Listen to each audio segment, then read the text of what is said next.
搞定了。你呀，以前上课老是偷懒，现在知道自己学艺不精了。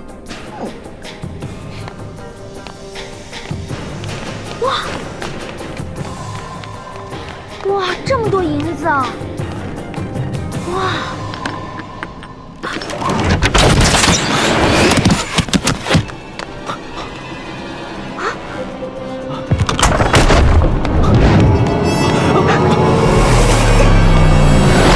罗小弟，你没事吧？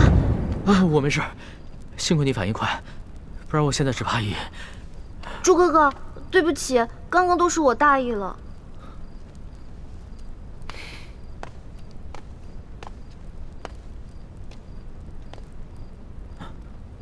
主子，你没事吧？啊，我没事，没事，没事就好。你先通知外面的侍卫兄弟进来搬银子，我再检查一下，看还有没有什么别的机关。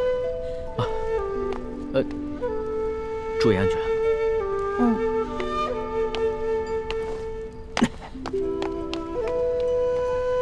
朱哥哥，对不起啊，我刚才真的不是故意的，你别再生气了。你以为我生你的气？是你不小心触动机关吗？没想到，在最危险的时候，你最先救的，竟然是他。你是因为这件事情生气啊？那你也太小心眼了吧！你看他武功不行，所以我肯定要先救他嘛，我得保护他嘛。你从小在我心里就是最强的，你肯定能保护好自己啊。但如果有一天我们两个同时遇到危险了，我第一个救的肯定是你，再救我自己。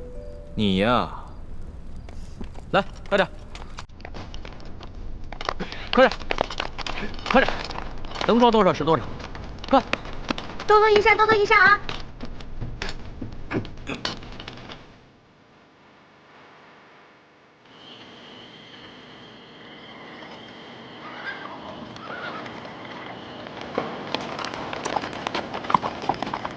痛快，真是太痛快了！今天晚上的经历真是太刺激了，我必将终身难忘。哎呀，可惜不能让史官把今夜的经历全都记入史册，更不能让太皇太后知道了。要是让她知道了，肯定有说把你带坏了。那可不就是你这个老大带坏我这个小弟的。嘿，你现在是赖上我了是不是？那好，不赖你，不赖你啊！老大辛苦了，等回宫了以后呢，我就重重的赏你。赏我呀？赏我什么？你说个数。你现在跟以前不一样了，我也不能狮子大开口。500两，300两，200两成交。你越来越小气了，你不会赖账吧？我发誓，绝不赖账。我以我本人做担保。我要是赖账的话，到时候我就把我这个人赏给你。哎，算了吧，你一次用膳就要吃上上百道菜，我可养不起你。如果你要赖账的话，我自认倒霉呗。李太医，今天晚上真是辛苦你了。我真是没想到，身边还有你这样一个全才，不仅医术好，武功好，还懂得机关阵法，懂谋略。让你做一个太医啊，实在是太委屈了。等回了宫以后，我一定好好提拔你。主子，其实今夜此次行动能如此顺利，并非臣有多厉害，而是臣的运气好。事先得到了裘贵庄园的机关地形图和卫队巡逻表。你能得到如此机密的东西，是裘贵身边有人给你做内应？是。看来真是得道者多助，失道者寡助啊！我一定要做一个有道的天子，不能做一个无道的昏君。龙小弟，我相信你。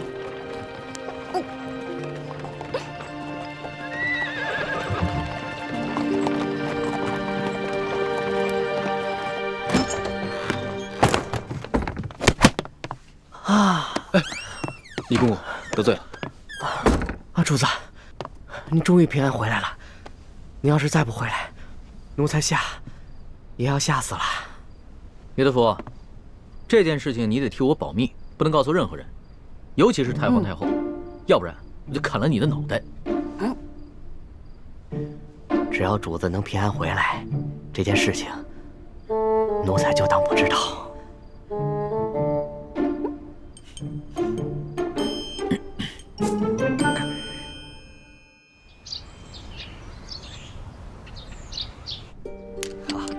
太老板真是一个爽快之人啊！真是财大气粗啊！这项也没问题，对，说没错。艾老板大手炮。老爷，银子都验过了，都是成色十足的官银。好，艾老板，真是诚信之人呐！我们商会已经准备好了1000担粮食，就在码头仓库里。如今银子已经交割完毕了，可以放粮了吧？那是自然啊，去，带着艾老板的手下到码头交割一下啊。是，好的。跟我来，请，这边请。哎呀，艾老板，真是大善呐！您行此善事，上苍必定眷顾，此次劫难一定可以安然度过。裘某在此，先祝愿艾老板早日康复了。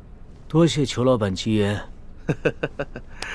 我在府上已经设下了酒席，艾老板，上个光，也让裘某尽一尽地主之谊吧。好说好说，倒是让裘老板破费了。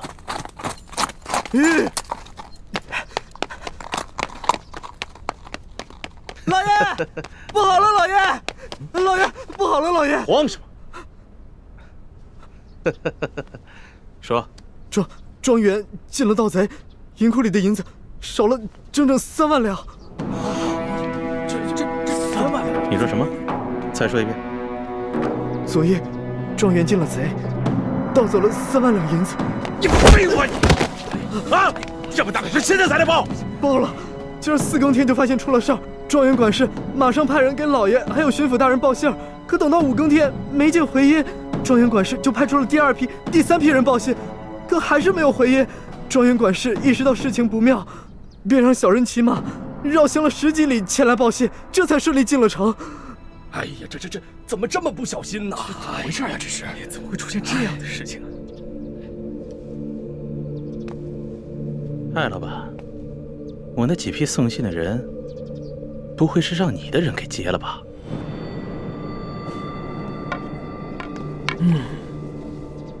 你说呢？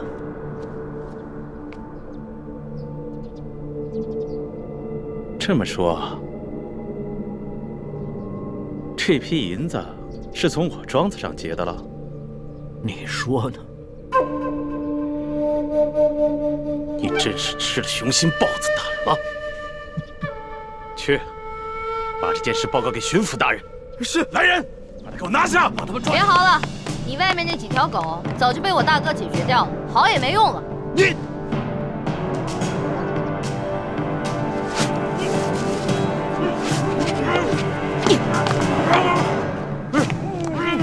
爷爷，咱们不能把银子都给他们留下来。把银子全都抬出去，交给李护卫发放给灾民。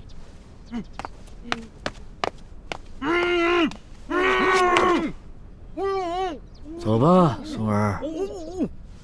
等一下。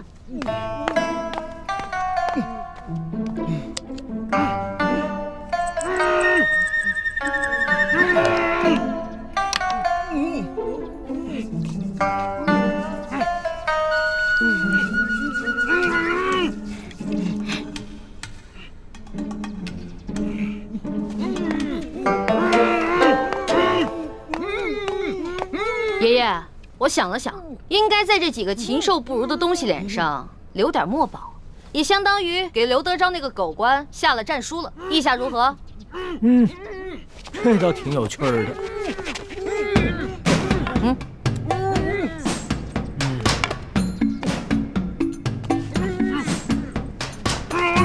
别动！再动的话，拿刀在你们脸上刻字了啊！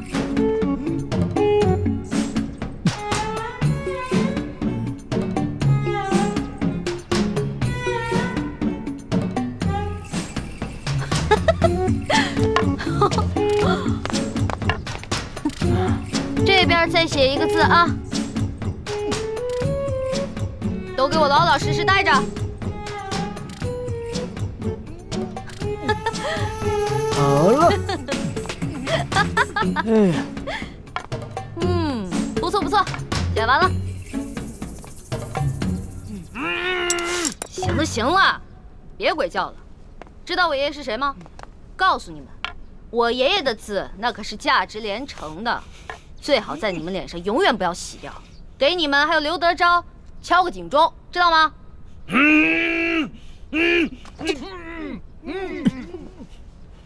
走吧，孙儿。走吧，爷爷。慢点啊，爷爷。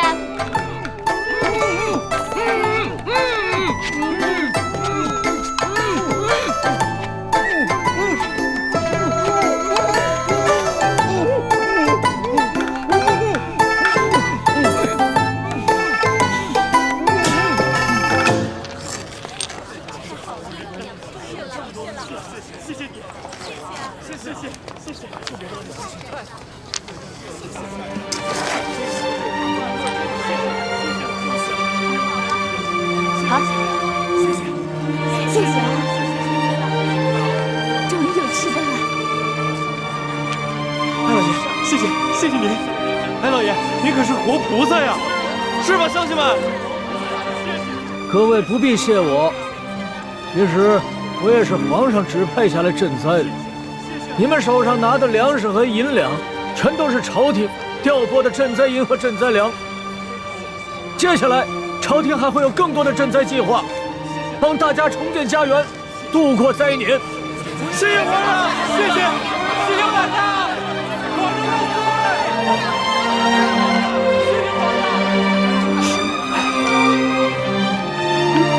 朱哥哥，灾民们暂时得救了，你怎么不高兴啊？灾民得救，我自然是高兴。可如此一来，却是在帮康熙和大清朝廷收买民心了。大人，干什么呀？你们这是？老爷就不能有点自己的时间吗？大人，舅老爷的库银被盗了。你说什么？银库被盗了？不仅被盗了3万两银子，还有1000担的粮食，也被那帮人分给了灾民。待卑职得到消息赶到码头时，那帮人已不知去向。消气，这些刁民，这是要造反呢！去看看。老爷，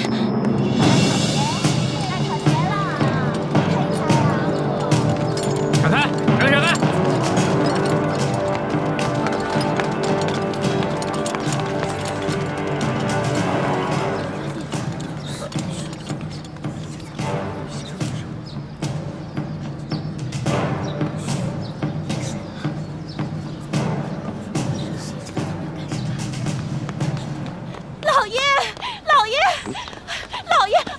呀！你慌什么？老爷好着呢，小心你肚子里的孩子。慢慢说。棍儿和那几个商人被人给绑了。啊？看看去。走。轻点，棍儿啊！知道轻点。棍儿啊，这是哪上当了？怎么不起来？这人怎么了？啊？哪个不要命的干的？你到底出啥事儿了？你倒是说话呀！你别吓我！你这是怎么了？来，先起来说啊！先起来！别碰我！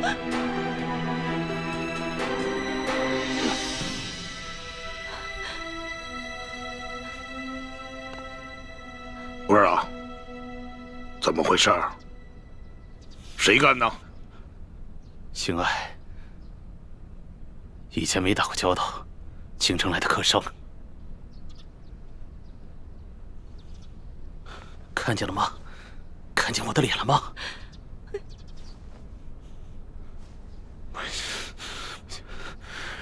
让我抓到他！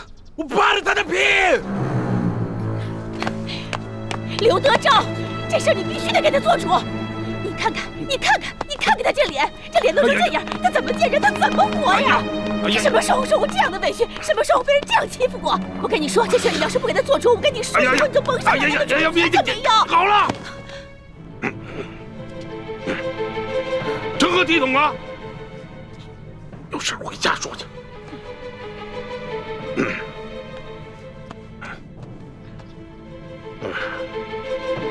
这真是的，吃了雄心豹子胆，居然敢在我小舅子头上动土啊！若是让本官抓住，非得给他碎尸万段了。扒了他的皮，扒了他的皮，给我喂狗去！你听见没有？这喂狗！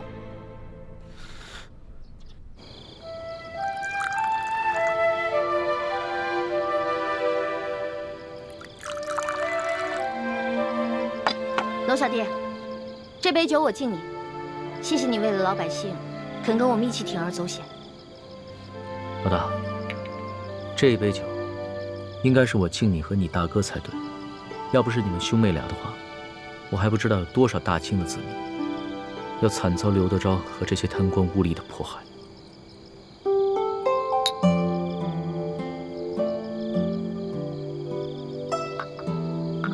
我现在一想到刘德昭跟裘贵那副嘴脸，肯定十分狼狈，我就觉得特别好笑。可是我笑不出来。这次出巡以来，我见到了太多平常在宫里连想都不敢想的事情。我在想，如果我们大清的官员每一个都如此贪赃枉法的话，那我们大清的江山还能长久吗？看到那些灾民收到一点点赈济的银两就三呼万岁，说实话，我很震撼，也很惭愧。我们大清的百姓是多么的善良，对官府的要求是多么的低微，而我们这些身居高位的人是多么的失职。娄小弟，为了刚才你说的这番话，我再敬你一杯。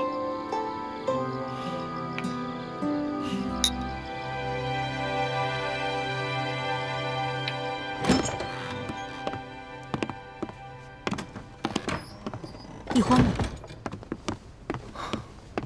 康熙心情大好，拉着易欢陪他喝酒。他们现在正在院中饮酒赏月呢。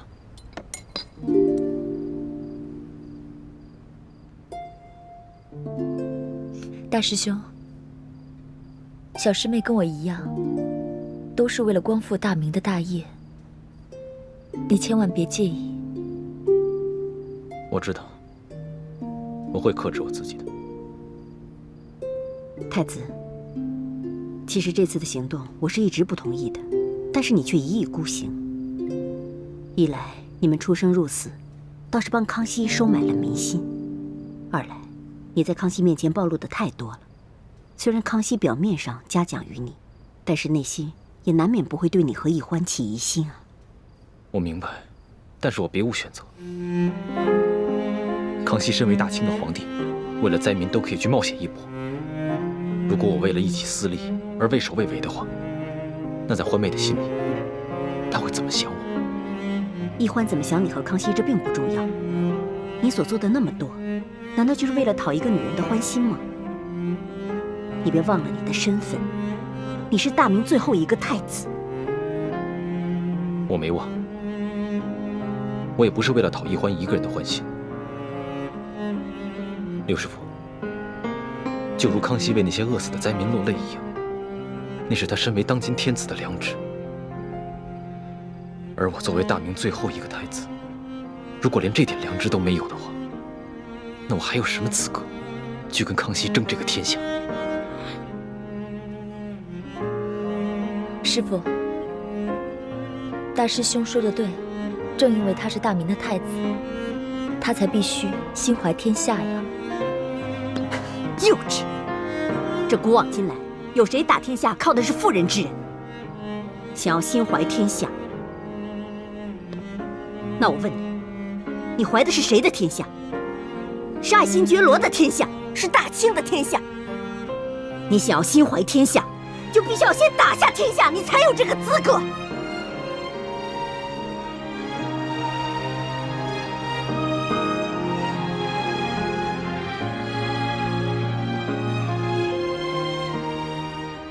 六师傅说的是，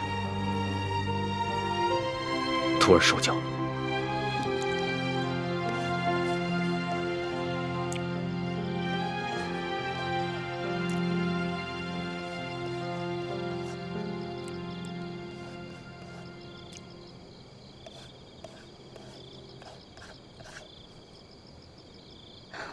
董小弟，你可认得此字？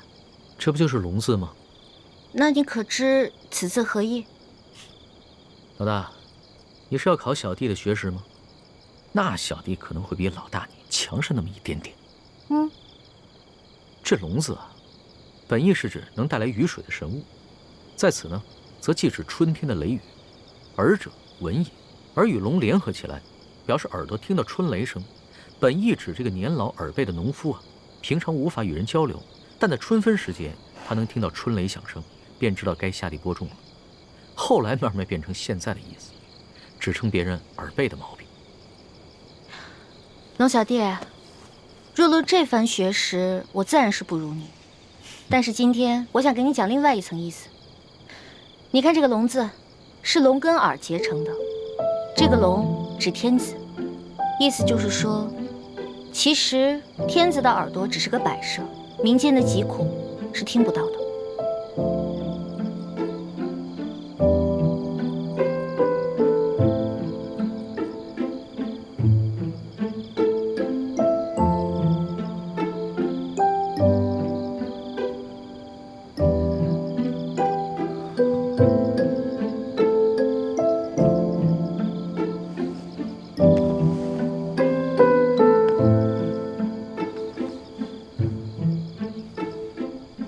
多谢老大指点，对小弟来说，犹如醍醐灌顶，顿生觉悟。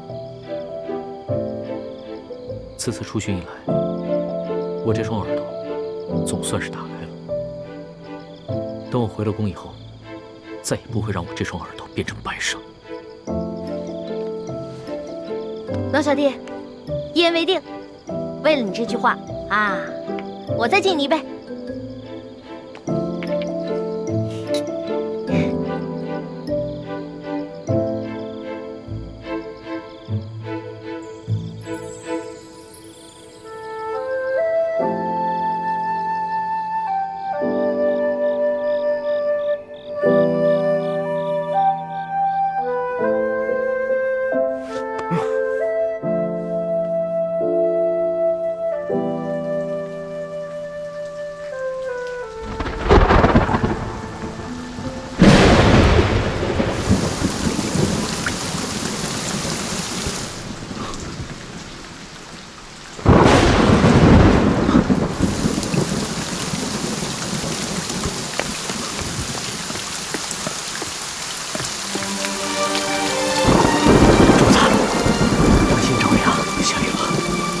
下雨了，哈哈哈！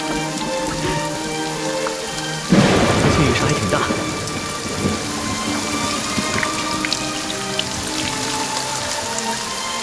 看这个雨势，山西的旱情应该能得到缓解。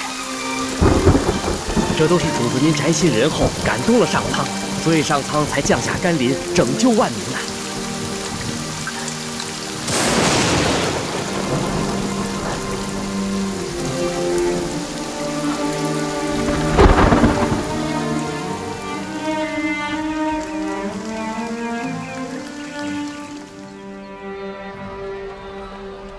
想不到这场雨一下就是3天，真是一场及时雨啊，缓解了山区的旱情。这场雨虽然缓解了旱情，但是错过了播种的季节，灾民们仍然需要救济。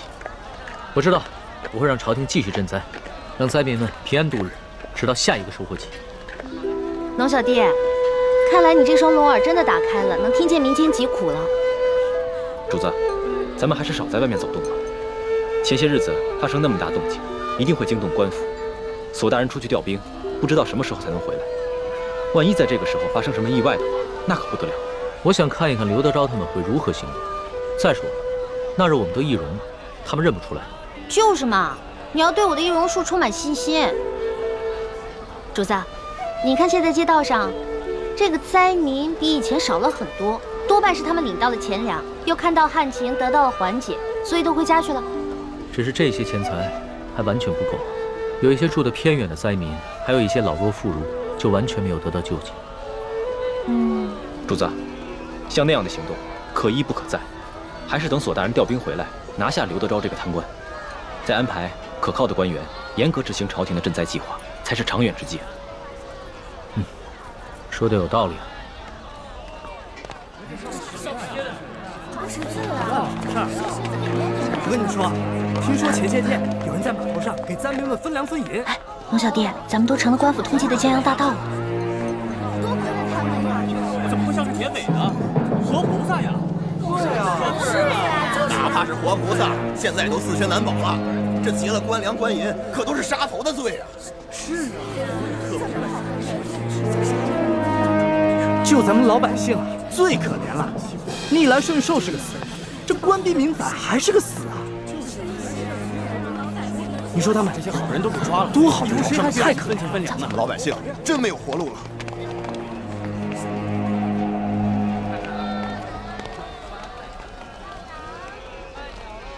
待我回宫之后，一定要将刑部那些盗案发回重审，只有那些真正打家劫舍的盗案，才判死罪，而那些被无良贪官逼得走投无路的囚徒，全部从轻发落。龙小弟，你简直太圣明了！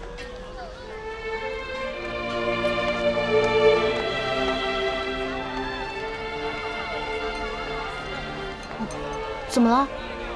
他不过是随口一说，你还当真了？你就这么容易被他感动了？你不信他说的吗？我觉得这次来山西对他感触挺深的，他刚才说的都是真心话。只怕他的真心不过是一时头脑发热。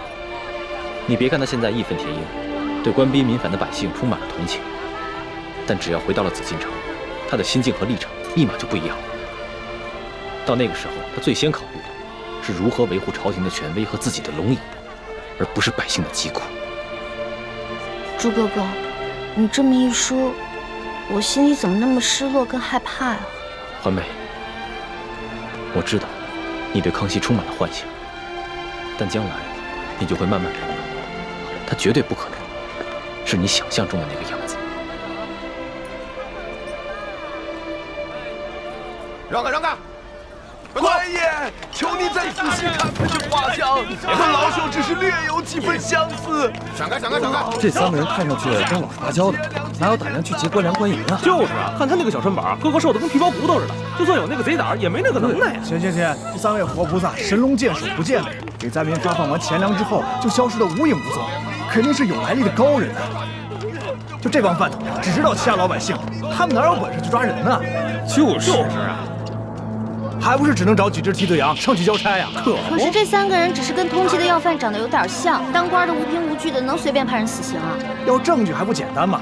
这帮官老爷哪个不是无中生有、栽赃陷害的能手啊？这可是死罪，这犯人不认罪，当官的他也能硬判啊。嗨，只要进了公堂，还由不得你不认罪啊！3步之下，何共过去？对，到了秋后，3个人头落地，这案子就了结了，官老爷又可以高枕无忧了。走，咱们去看看去，看看巡抚大人看看去，看看去。对，走。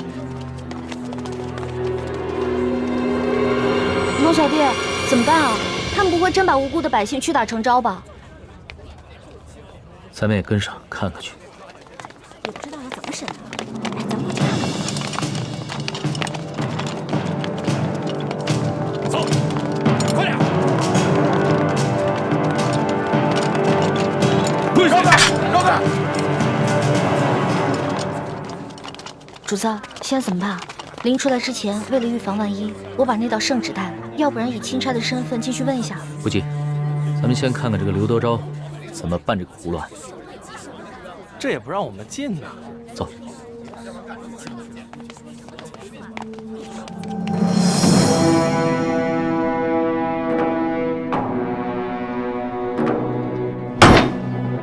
王13、胡二狗、谢大牛，你们说你们并未劫粮劫银，可是为什么从你们家中搜出了失窃的官银跟粮食？讲。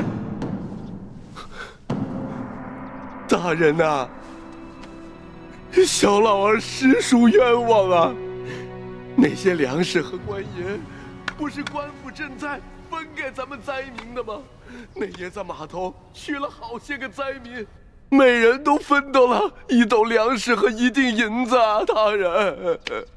大人，小人更冤枉啊！那夜小人听说有活菩萨要在码头上给灾民们分钱分粮，本想赶着去的，不料小人的娘子摔了一跤，把怀了3个月的孩子划掉了。等小人安顿好娘子，赶到码头，银子和粮食早就分光了，活菩萨也不知去了哪里。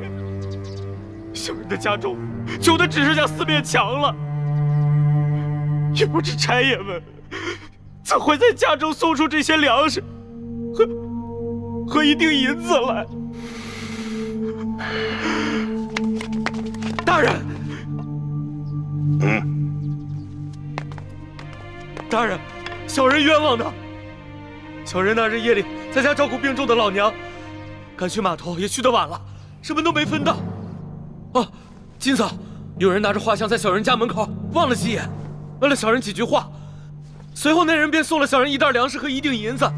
小人正感激不尽，赶紧去给我那快饿死的老娘熬粥，谁想到还没等到粥熟呢，这时就来了几个捕快大人，硬说小人是盗抢官粮官银的贼啊！大人，小人实在是冤枉。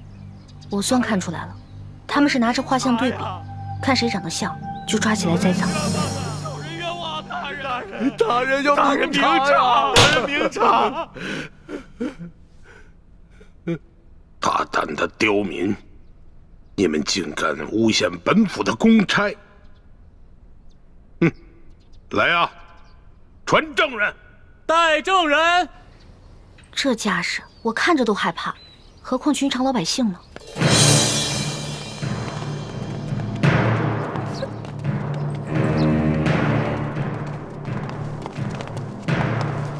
参见大人。好了，都起来吧。谢大人。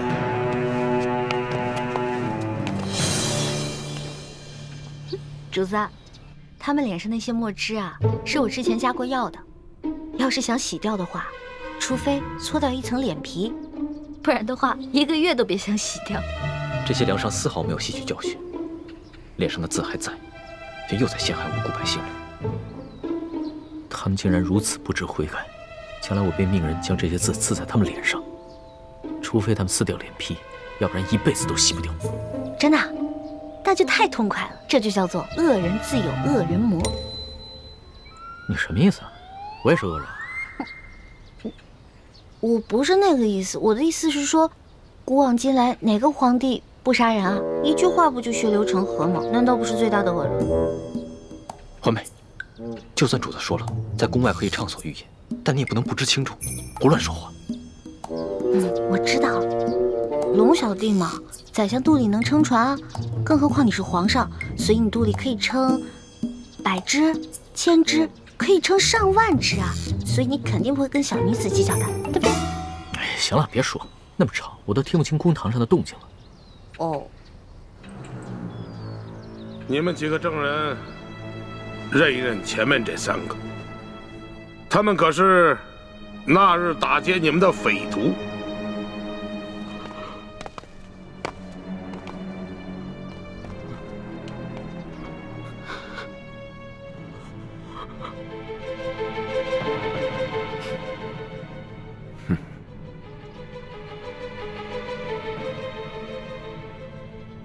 没错，大人，就是他们。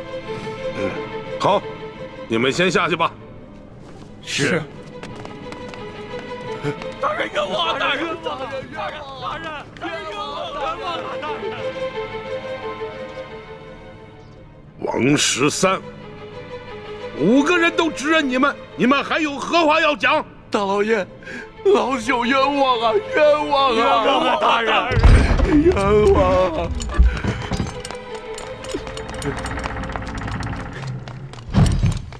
大人，这是我等从那3人家中搜出的迷药。这些迷药和密道府中守卫的那些完全一样。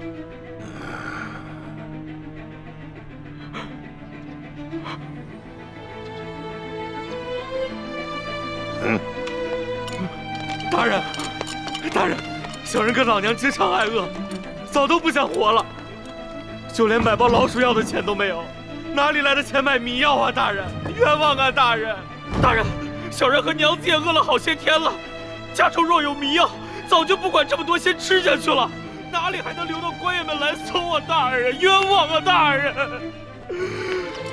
大人，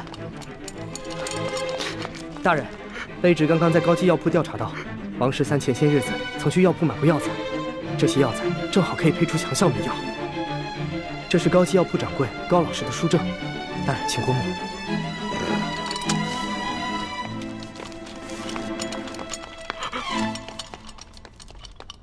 哎呀，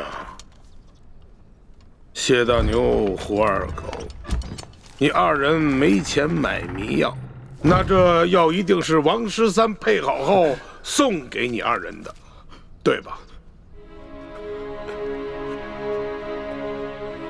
冤枉啊，大人！冤枉啊，大人！小人根本就不认识什么王13啊，大人！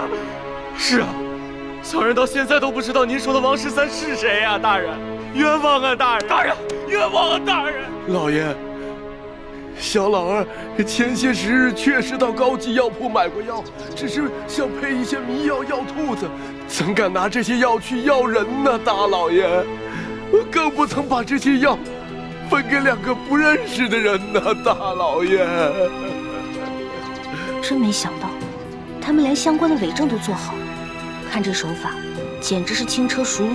看来他们早就商量好了，如果找不到我们3个，就要拿这3个无辜的百姓顶罪。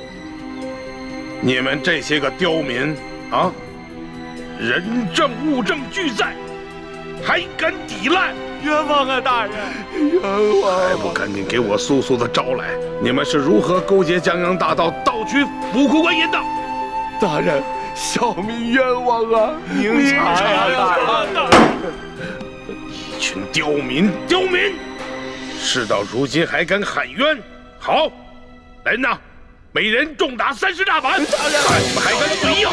打死冤枉啊，大人！冤枉啊，大人！冤枉啊，大人！这个狗官，看来刘德昭是铁了心要将这3个百姓屈打成招了。主子，我实在看不下去了，我必须要阻止他们。我眼下好歹也是奉旨查处书剑一案的钦差大臣，纵然无权过问山西的地方政务，但刘德昭应该也不敢把我怎么样。这样吧，你先去击鼓鸣冤。是。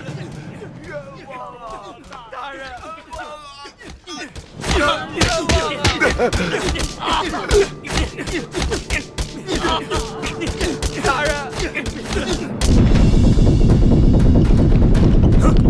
你干什么呢？要干什么？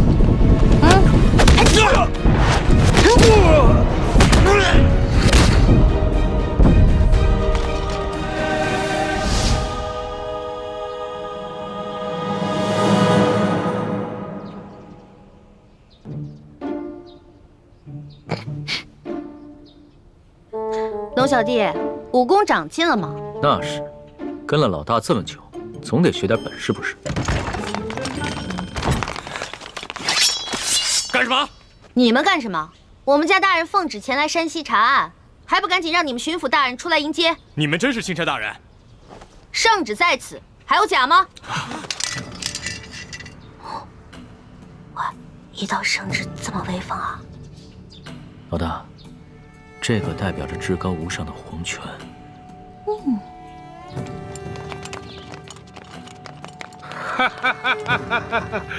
龙大人，刘德昭恭迎钦差大人。早就听说龙大人到了舒大人的府上，本该前去拜会，只是公务繁忙，实在是走不开呀。早有耳闻啊，这山西旱情严重，刘大人一边忙着赈灾，一边忙着缉捕盗匪，确实是忙得很呐。龙大人此次来奉旨调查舒大人遇刺一案，不知办得怎么样了？今日龙大人来，可是想让本府助你一臂之力？确实是需要巡抚大人相助之处啊。本府定当全力配合。哎，不过龙大人，你也看到了，本府现在正在审理一起盗匪之案。不如这样，龙大人先暂时去我的后堂歇息，待本府办完此案之后，再到后堂听龙大人通报舒总兵遇刺一案的案情如何？刘大人，这3天前夜里发生的重大盗匪案，没想到今日就抓到了匪徒。刘大人的办案效率实在是让我钦佩。刘大人，不知本钦差是否可以在此旁观刘大人审案呢？冷大人呐，你不过是奉旨来查办舒总兵遇刺一案的。这盗匪之案呢，与舒案呐，没有任何之相关联。哎呀，若是要旁听的话，不太合适吧？刘大人，本钦差只是旁观而已，绝不干扰刘大人办案。再说了，等本钦差回了宫以后啊，这皇上问起在山西的见闻，我也好将刘大人的这高效办案的美名上达天听啊！哎呀，冷大人，若是执意要旁听的话，那就堂上请。哎，请，请。刘大人，这3个就是劫银劫粮的盗匪吗？不错，现下人证物证俱在，可是他们抵死不招。大人，老朽实属冤枉啊！大人，刘大人，不知有何人证物证，可否给本钦差瞧瞧？冷大人，你可是奉旨前来查办舒总兵遇刺一案，好像这个案子与你的案子没有任何关系吧？你只静静的旁观就好了。这具体的案情，本府无可奉告。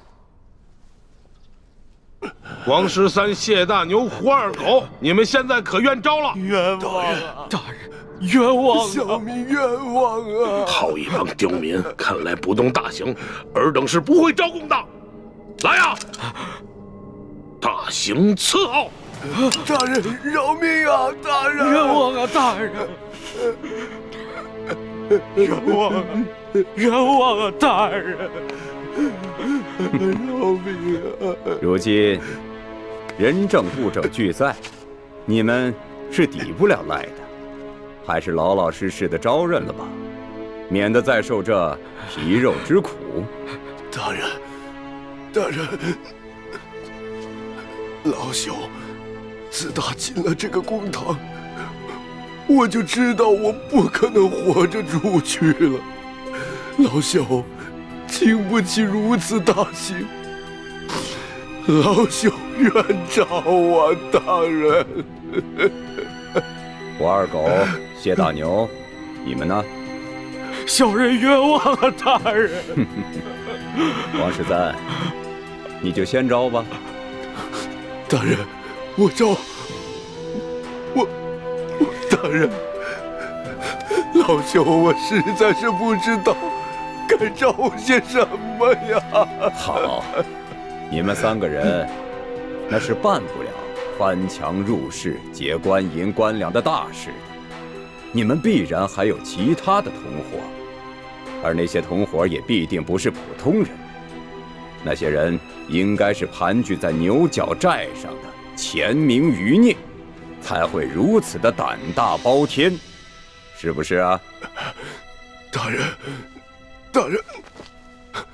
您说是就是吧？那你就将如何勾结牛角寨贼人的经过如实的招来吧。这经过，大人，老朽年老昏聩，这经过我实在是记不清了，就以大人调查的为准吧。好，那么你再想想，你又是如何联系胡二狗和谢大牛，去给牛角寨的匪徒做接应的？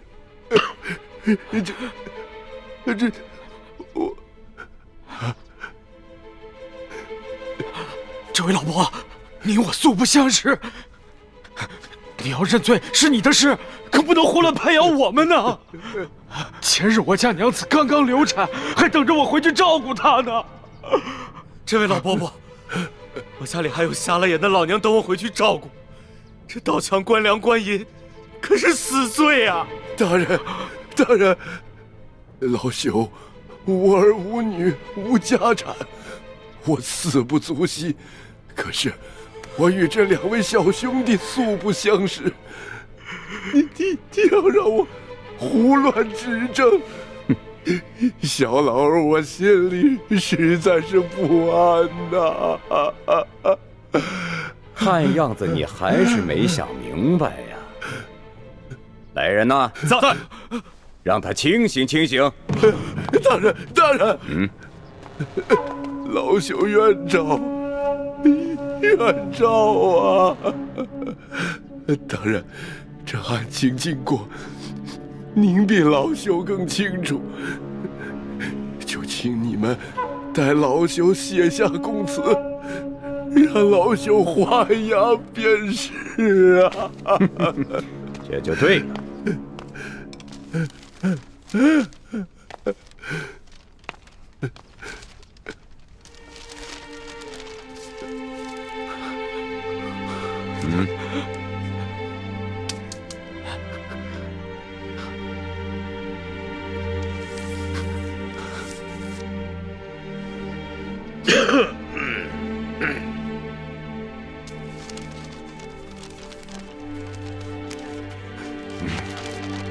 来人呐，在，把王13押下去。是。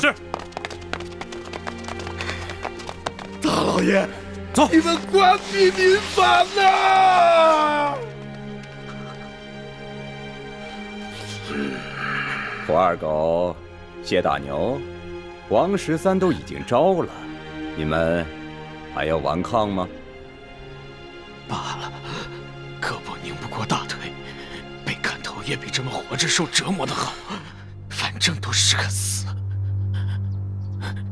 小人愿招。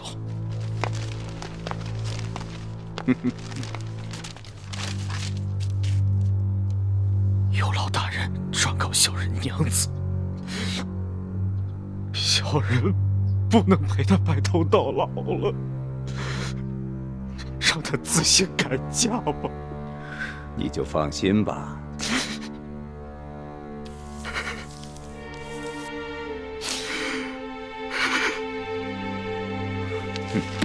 来人，在，把胡二狗带下去。是。走。哎呀，谢大牛，就剩下你一个人了，怎么着啊？你们这些狗官，简直丧尽天良！就算你们有本事瞒得过朝廷，瞒得过皇上，你们也瞒不过老天爷！住口！来人，把他的嘴给我塞上！是。慢着，贼什么嘴呀？他不是愿意骂吗？你让他骂。谢大牛，我告诉你，皇上远在紫禁城里，你就是把喉咙骂破了，皇上也听不见。现在呢，我就给你一次机会，你是直接画押呢，还是领教我这堂上诸般的刑法之后再画押呢？狗官，你不得好死！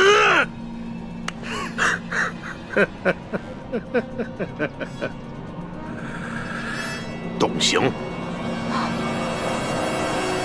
慢着，不能动刑。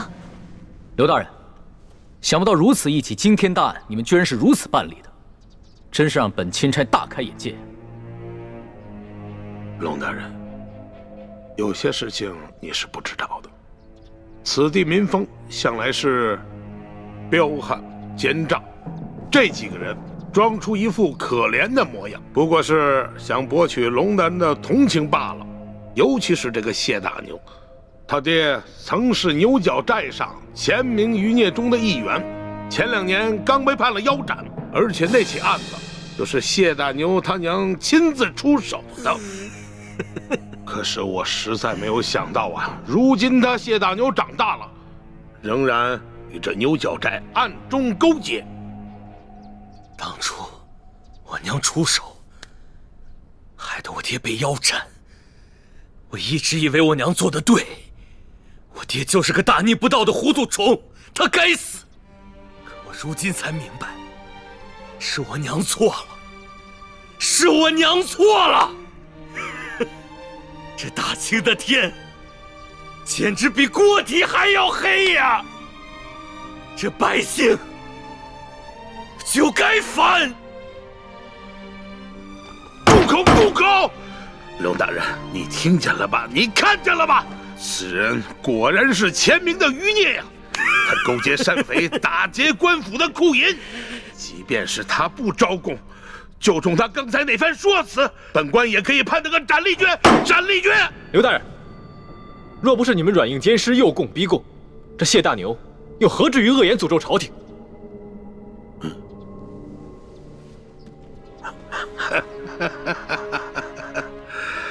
冷大人啊，这二位，一个是您的贴身丫鬟，一个呢是您的贴身护卫，算起来也是您的奴才。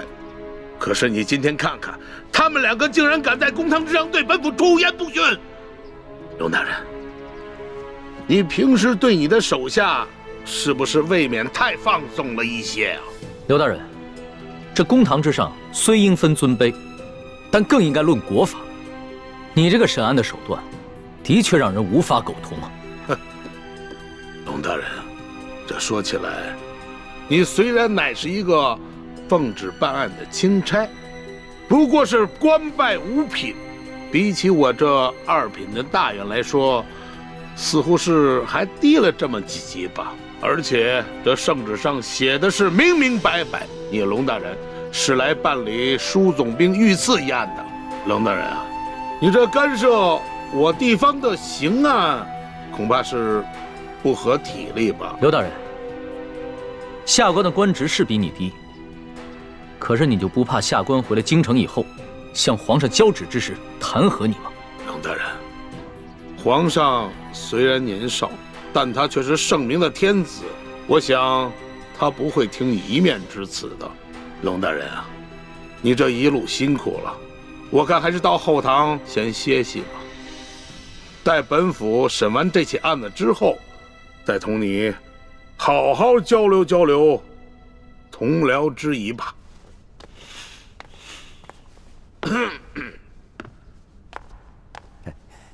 龙大人，请随下官到后堂歇息吧。慢着，你们可知我乃是？龙大人还有什么话要说吗？主子，要不然您把密旨拿出来给刘大人看看吧。密旨？对啊，皇上不是给您下了一道密旨吗？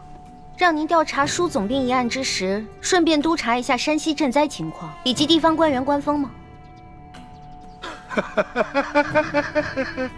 哎呀，龙大人啊，实在没有想到啊，龙大人身上还有皇上的密旨啊！不知皇上的密旨现在何处啊？可否让本府看一看？这密旨？这密旨啊，让奴婢小心翼翼地藏在行李箱里了。主子，要不然您随奴婢回去取一趟吧。也好，刘大人请稍等一下，下官这就去取。那个龙大人，是否让本府派一队兵士护送啊？不必了。李护卫，你接着替本官陪审，顺便提醒一下刘大人，不要滥用酷刑啊。卑职遵命。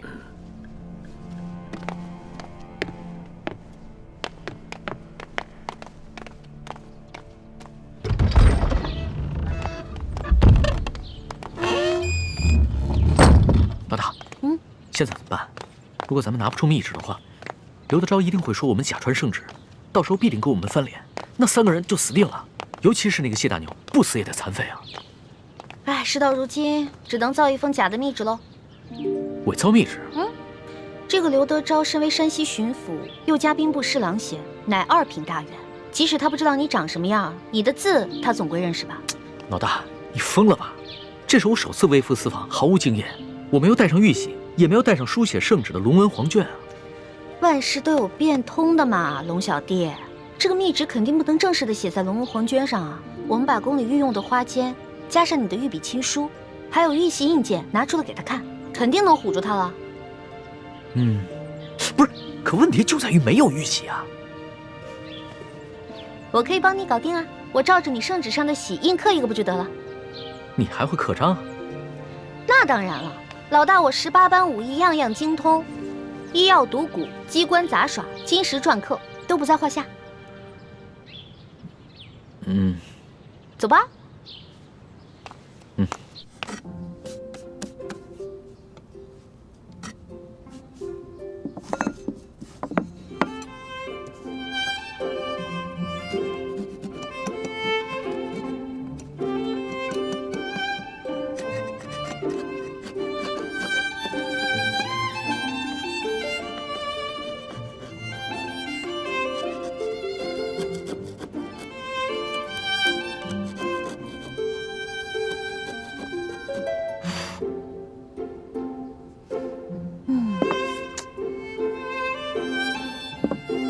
龙小弟，你看这样行吗？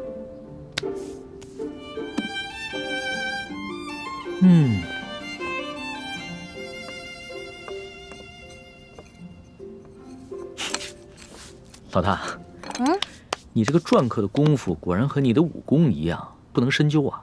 刘德昭只要仔细一看，就能看出其中的破绽了。切，问题在于他不可能仔细看。你那道圣旨是真的，他已经仔细看过了，怎么可能怀疑这个是假的呢？那我们只能碰碰运气了。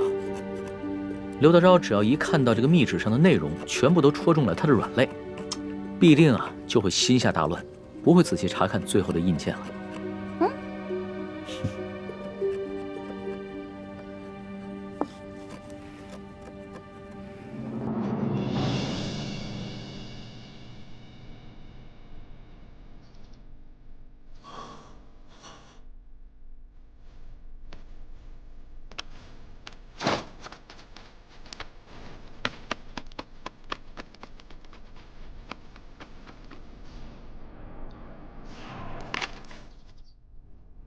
李护卫，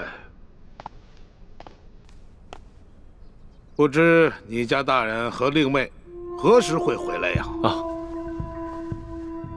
我家大人回去以后还需要沐浴更衣，就麻烦刘大人和诸位大人再等等。要不，先把这谢大牛押下去，等我家大人回来了再审。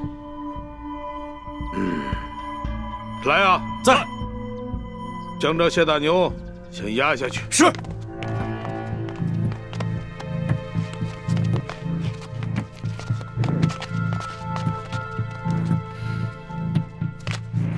李护卫，不知你家大人是哪一年考取的功名，出自谁的门下？我家大人身份尊贵，恕卑职无可奉告。好，身份显赫，好啊！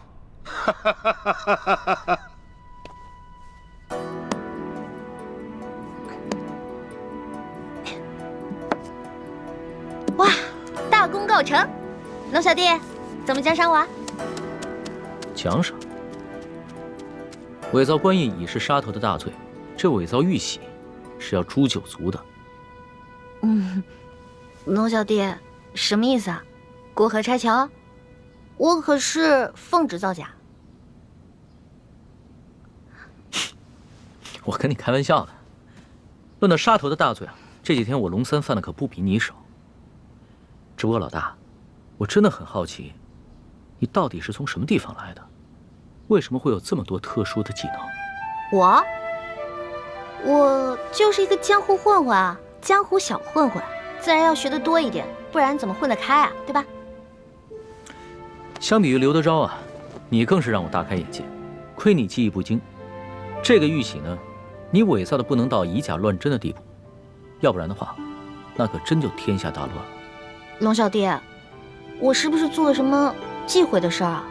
从此在你心里就记了我一笔了？没事儿，这要是别人呢，伪造玉玺，不管出于什么原因，我都不会轻饶了他。但是你嘛，我知道，你虽然天性顽劣，但是你一定不会做出什么让我不可原谅之事。虽然你嘴上这么说，但是我知道，在你心里已经对我有防备了。早知道我就不出这个馊主意了。另外想办法救那3个百姓啊。反正呢，我已经打定了主意，这次回宫以后，就一辈子把你拴在我身边。这样的话，你就不会犯下什么连我都保不住你的重罪了。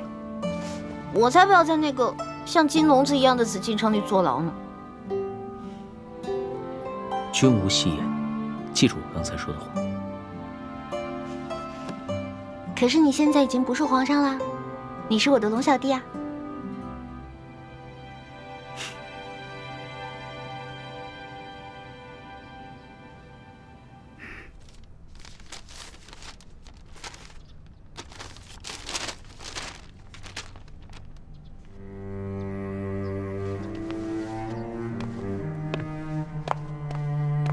李护卫，待会儿等你家大人回来之后，还请您在你家大人面前替我等多多美言几句啊！啊！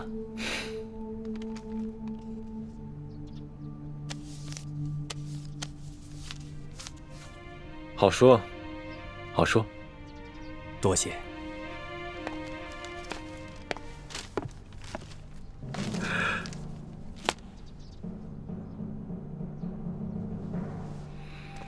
钦差大人到，圣旨下。皇上密旨到，刘德昭等一干官员接旨。臣刘德昭接旨。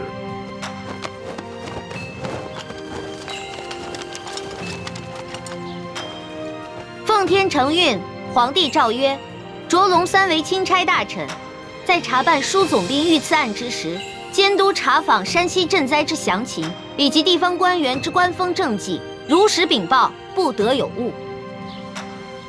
吾皇万岁万岁万万岁！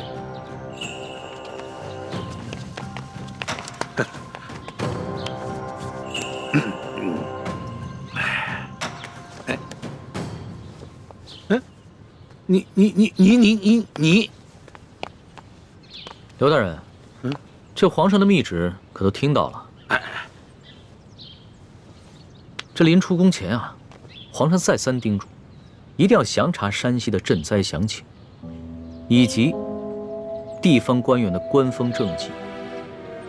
那就有了各位大人多多配合了。哎呀，龙大人您就放心，我等自当竭尽全力的配合龙大人。龙大人这一路实在是辛苦了。这舒总兵的府邸的位置这么偏僻，而且呢，设施呢又这么简陋，实在是委屈龙大人了。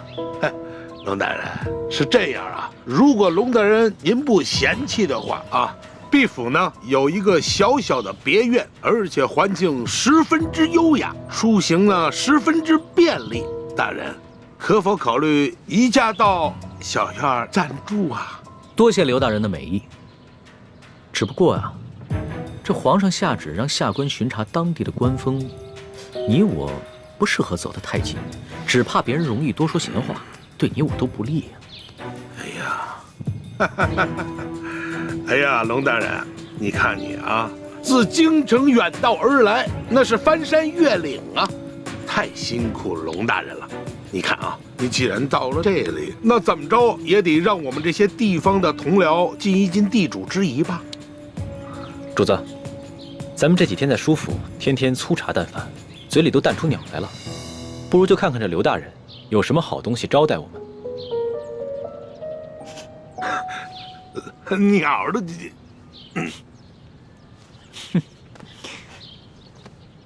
行，那就多谢刘大人了。刘大人，请，请，请。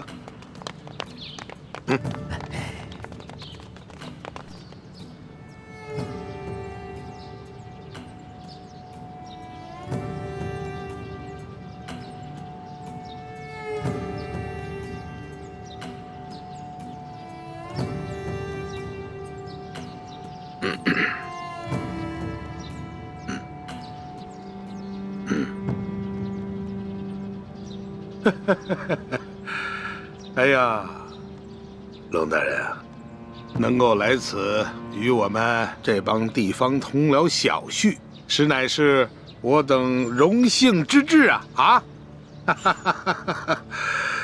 龙大人啊，咱们就别干看着了啊。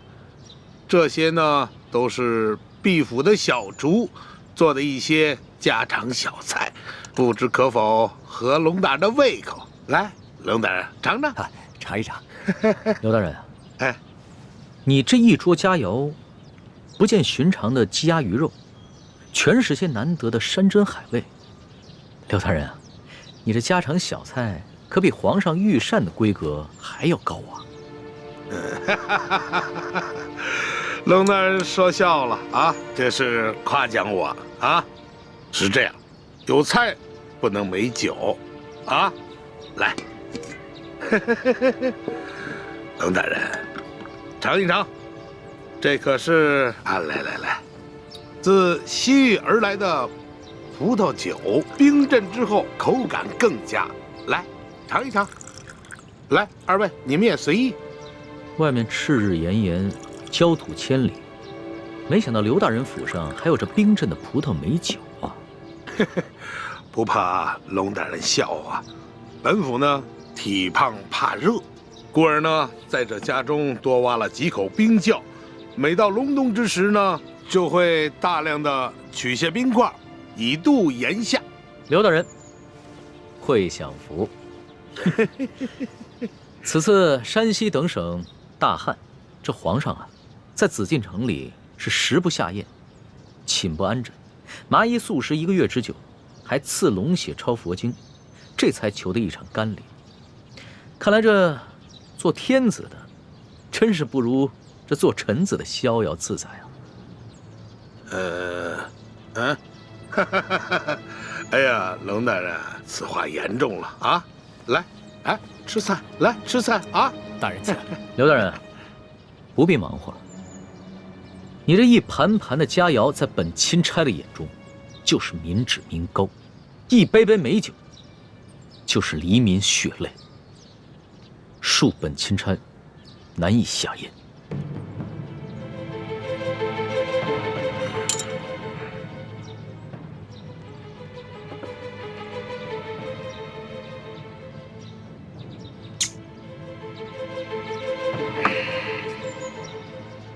龙大人果然是忧国忧民呐，让我等十分惭愧啊。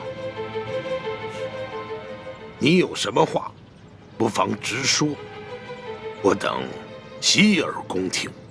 刘大人，咱们也不必拐弯抹角了。你我已算是心照不宣，我只要求刘大人做好3件事情。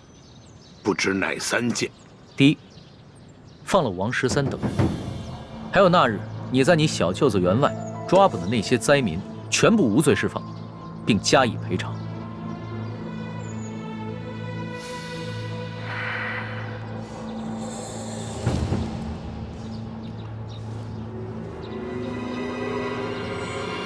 好，这就去办。第二，把囤积的粮食全部发放给灾民。把那些借机哄抬粮价、大发国难财的奸商全部都抓起来，严惩不贷。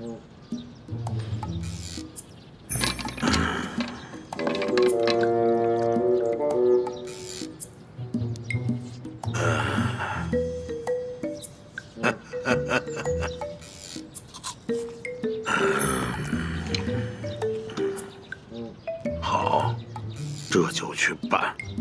第三，交出赈灾银两的账目，并打开银库，让本钦差一一核查清楚。若有短缺，你等自行想办法补上，然后再跟本钦差一起，把这些银两发放给灾民。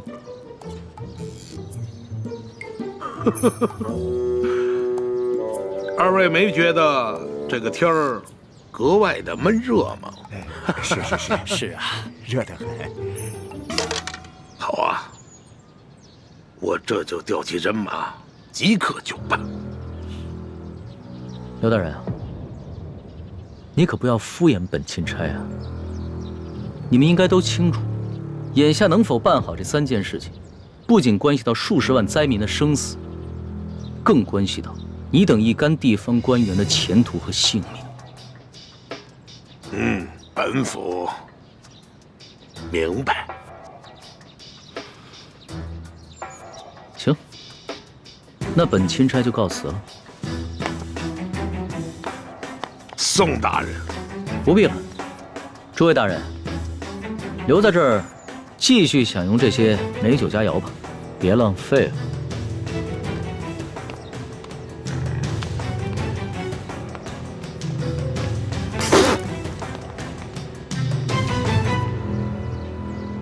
易欢，你真是太不知天高地厚了，居然敢刻假玉玺！你知不知道，你这可是犯了帝王的大忌。虽然皇上表面上夸奖，但你知道他内心是怎么想的吗？我知道啊，我当时说完就感觉到了，他心里肯定不开心了。可是现在反悔也没办法了呀。叔父，易欢也是救人心切，他一向心性单纯，不明白帝王的复杂心思，现在埋怨他也没用了。本来就是啊，我以为我在帮他解围，而且是他让我刻的，谁知道会这样。朱哥哥，我是不是又办傻事了？是有点傻，但是我不怪你。我们本来就跟康熙势不两立，翻脸也是早晚的事情。好在眼下他跟我们还算是同一条船上的人，就算是对我们起了防备之心，也只能暂时和我们维持眼下的关系。你不必过于自责。从小到大你都这么包容我。你呀，我早晚得死在你们两兄妹手里。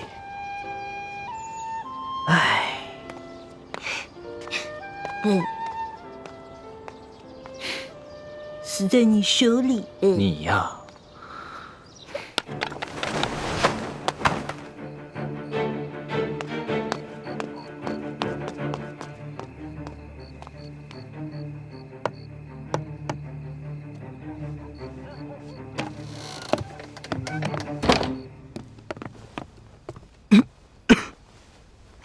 都是因为那夜我下手太重，要不我先用内力替你疗伤。多谢前辈，不必了。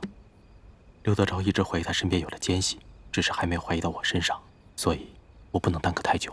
是不是刘德昭他们又有新举动了？今天钦差大人直接来了府衙，还亮出了皇上的密旨，把刘德昭他们吓了个半死。钦差大人走后，刘德昭便召集了他那几个心腹的官员和府上，一起商量对策。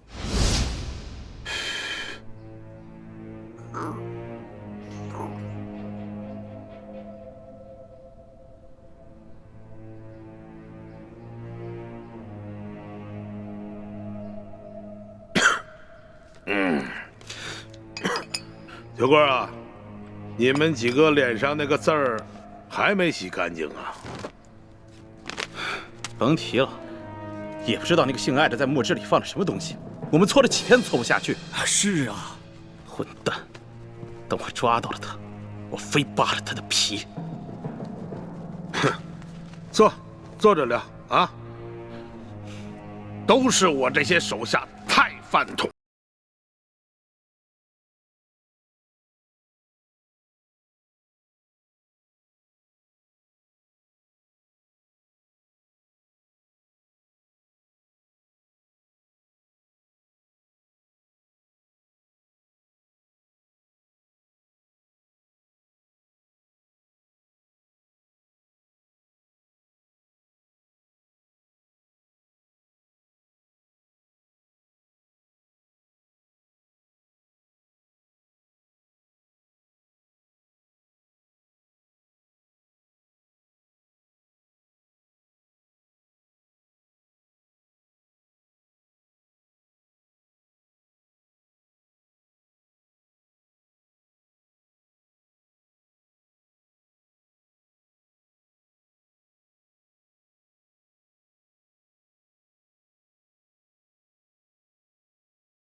这世上有不偷腥的猫吗？甭管怎么样，咱们先备下重重的厚礼，探探他的底儿啊！哎，对对对，没准他眼下的假正经，就是为了将来狠捞一笔。哎，还有，我看那个龙大人年纪轻轻，血气方刚，正是干柴烈火的年龄。你们府中谁还有没开包的绝色美人？哈，也别藏着掖着了，赶紧贡献出来。等把这厮弄上了咱们的船，先渡过了眼下的难关再说。啊？有吗？没有，没有。有吗？没有。你有吗？没有。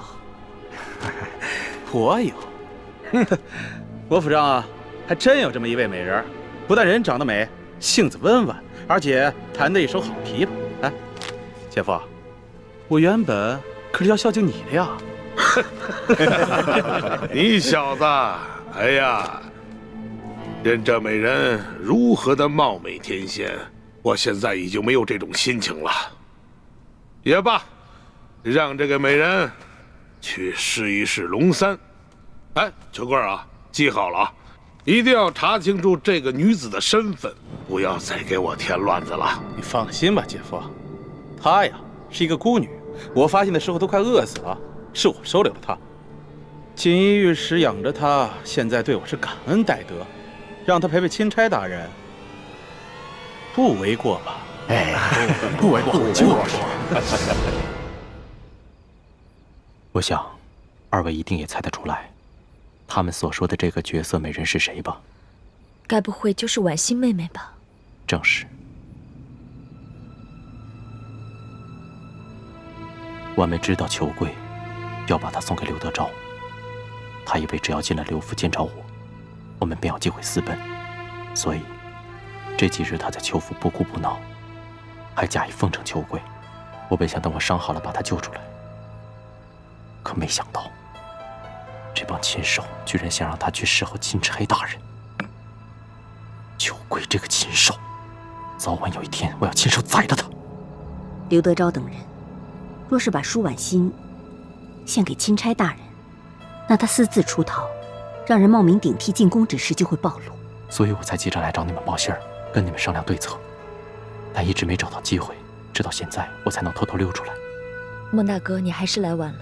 刚刚刘德昭的人已经接走了钦差大人，想来就是要行使这个计划了。什么？那如果钦差大人识破了婉妹的身份，而你是冒名顶替，那你和婉妹就都麻烦了。眼下之际，也只有我立刻赶去刘府，在舒婉欣被献给钦差大人之前，把她给劫走。好，那我现在就回去，暗中协助你们，希望一切还来得及。好。